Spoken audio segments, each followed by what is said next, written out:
Namalit kog mga ingredients sa binignit kagapon may higala. Pero pag matanap ganyan buntag matay nga ang akong gusto kaunon biko man di ay. Pero way problema mga higala malita og ingredients sa biko kay maghimo tag biko karong adlaw. Lain pa yato mga higala. Inani ba nga texture ang inyong gusto sa biko? Kanang dili siya basa, dili siya pilit kayo og kung hikapon nimo dili mo pilit sa imong kamot ang iyahang grain og dili po siya tamis kayo. Ug kana ang imong gusto mga higala, tara tudloan ta mo kung sao na siya paghimo. So first things first no. So ato sa ning ko nagpalit ko og 1 ka kilo na malagkit na puti no. Nya 1/4 pod na natapol. Nya ako na siyang gihalo mga higala kay dili pud ko gusto nga puro tapol pud kay murag dark ra kayo. So kining akong gibuhat is nagpalit ko og white nya gihaloan ako og 1/4 na kuan. So inana na siya. Pagkahuman ato nang sukdon of course no. So nagihap na ko na siya. So ato nang gihap. So tanan na akong gipalit kauban sa gisagol na kuan. Nya abot siya og unom kay inana kasudlanan no. Kana akong giunsa. Sumurag equivalent ta siya sa cup. Sumurag nahimo siyang unom ka cup. So ato sa ni siyang kislan no. Ato ning kislan ato para makuha jud ang iyang kanang mga abog-abog no. Importante man po na. So inana ra na siya. Of course, mahalo na siya maayo, matanggal lang ang kanang mga debris, banang kanang mga foreign object. So ato na siyang gikuan. So pagkahuman na tugkuan hinluan ang mga ang malagkit mga higala ato na siyang kuan. Of course, ang sa akong giingong gaganina 6 ka cup to siya. Pero ang akong gibutang na tubig mga higala is 5 lang. Gikuan na ko gisa wala na ko gipantay ang iyang quantity no. Kay gusto ko atong mas uga dili tong pilit ay dili na ako to preferred ang pilit. So samtang kuan ato sang giset aside tong atong gibutang gisabuan na malagkit magsugod na pud ta og kanang haling diri sa kuan. So nganong kahoy ang gamit mga higala is matud pa sa uban mas lami daw ni siya kontra sa kanang gas ay kanang stove no ang atong gamiton. So mas kuan ni siya, mas preferred ako ni. So base sa experience murag napod siya kamaturan mga higala no inani. So ato na nang gitak-ang dali ra kay na ato ra nang gitak-ang murag ra kag nagluto og rice no.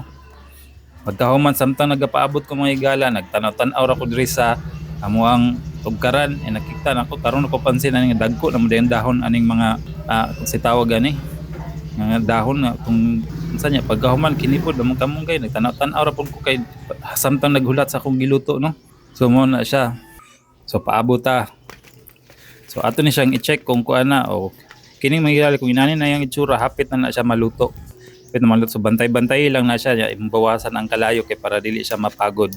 Nya ako ginaukay na nako siya para ma-check na ko og tarong og luluto na ba gyud or kuan kinahanglan pa yun siya sugnuran. So kini hapit na siya although napay mga tubig-tubig gamay pero gamay na lang paabot ana mga higala. So takluban na to na siya og balik no. So bantayan na nimo. So kini hapit na gyud ni siya oh. So pag ginani na yang itsura imo na pwede na nimo hinahinayan ang kalayo para dili mapagod. Kini gikuhaan na nako ni kalayo para dili mapagod. So inana ra no maluto na siya. Paabot ta o tilawan ako kay para ma-sure na ako kung luto na. So luto na gini siya. So pila ka kuan okay kayo na ko gamay and then tura ni siyang ipadapli no pag maluto na. So kinainani ang texture mga higala no kung ang imuhang kuan is para sa akong gibuhat ganina nga unom ang sukod unom ka container o sudlanan no. Tasa ang katong iyang ang grain tapos ang gibutang lang nako is 5 lang ka kuan na tubig no wala jud nako gipantay. Luban na to og balik sa ato na siyang kuan og kalayo para dili mapagod. Atong to siyang ipadaptin dili puli na to ning kaha kay ato nang sugdan og himo og kuan ang latik no. So ana ra na initon ra nato ng karahay. Sugnuran nato na tapos para dali mainit butangan jud nimo og kanang kuan enough na kalayo no para mainit. So pagkahuman ana ato na dayon nang ilunod ang gata no. Ang gata mga higala kuan na ni siya nahugra ni siya og isag tunga nga isa ka buk na lubi og tunga no. no, mao na siya. Tapos ang kuan ana ang iyang juice ana iyang kakanggata ang tawag ana, mao na kung ako ang gigamit. So ang goal na to aning mga higala is ato ra jud na siyang ipalatikon, no, pahubso na to na siya kaon na para mo evaporate ang tubig, mapabilin kato na lang yang oil, no. Og ato pong goal there is makuha tong ginatawag na to nga lunok, no. Katong lunok kay mamo to tong kuan unya, no, kumbaga i-garnish na to unya, butan na to sa ibabaw sa kuan. So kana siya gipabukal na to, sugnuran na to na nya, kay ukayon po na to ginagmay, no, para ma-sure na to nga mapantay gud ang iyang pagka sana luto. So muna siya, okay lang ta. Of course kinahanglan kag pasensya diri mga higala, no, kay para kuan kinahanglan pasensya kay kini dugay-dugay gid pud ni siya, kay imo man siyang pahubson, imo pa na siyang sugnuran. Pagkahuman ana kini hapit na ni siya kuan mahubas jud, no. So ang mabilin ani mga higala kini nilang mga mantika, ayaw mo kawori anang murag napagod sa kilid kay dili na siya, wala na siya effect sa flavor unya, mas mo aroma pag ani no nang imuhang biko.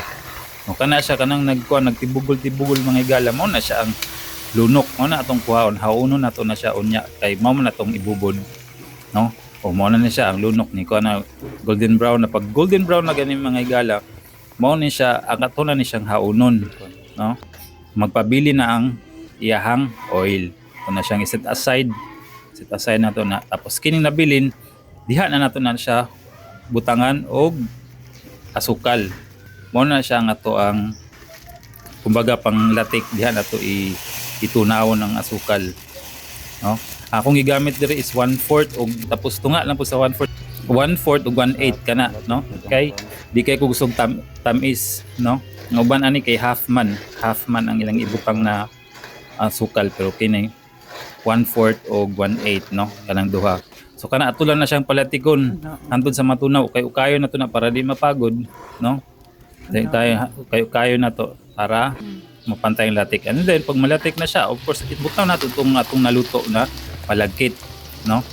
So inaana ko magluto mga higala og biko, no, para dili siya lata para dili siya malata. Kuan gud imo jud siyang palatikon og maayo din, okay, kaya na nimo siya, imura na siyang haluon para mix og tarong, no. Of course kuan dapat ligon ka og kanang kuan diri, no, braso, kay ukay gini siya nga taman-taman, ukay yun ni siya kay para mahalo og tarong. So inaana ra na siya mga higala. So inaani na ang texture niya pag mahalo na siya, ato na siyang hauno, no. I-transfer dahil nato diri sa lamesa kay atong ibutang aning bilao. So kakuha pud ko og dahon, ato nang hanigan og dahon. Dihara na nato na guntingan ato nang i-round, no, i-form mag circle ang kanang dahon para masigo siya sa bilao. And then dihara pud nato ibutang ang biko para na presentation ba. So inana mga higala, no. So diha nato na ibutang ato nang hulma diha. So inana na ang iyang itsura mga higala pag mahalo na siya og tarong, no? So ato nang punon ang sudlanan, ang bilao punon nato para ma-maximize nato ang space, no. Ato nang ipantay pantay ra na nato, para na aesthetic ba. Tapos budbud nato tong lunok nga atong nakuha kaganina, no, na extract nato sa katong kakanggata nung atong ipabukal. So mo na siya. So mag-add po na siya og flavor mga higala, no. No, sa murag mabalance siya ang katamis sa biko. So ato na siyang slice ginagmay, ato nang dali lang siya, bite size siya kumbaga. Charan, mao na siya mga higala nga ato ang finished product, no. Mao na siya ang iyang texture. So isa pa ka shot, o mao na siya, inana na siya mga higala ang ato ang biko nga nabuhat. Inana akong gusto na texture. So kung inani yung gusto mga higala, o suway lang ang ang procedure nako. Although, no, lahi man tag procedure sa paghimo og kanang biko, pero kini gud nga kini ako ang style, mao ni siya ang ako ang preferred, kay mao inani nga texture sa biko ang ako ang gusto. Dili siya lata, tapos of course lami siya, and then pagkahuman dili siyang pilit sa kamot. So kana lang mga higala ang atong i-share sa inyo karon sa pagluto sa biko, ang strategy sa pagluto sa biko. Bye-bye. Salamat sa pagtanaw.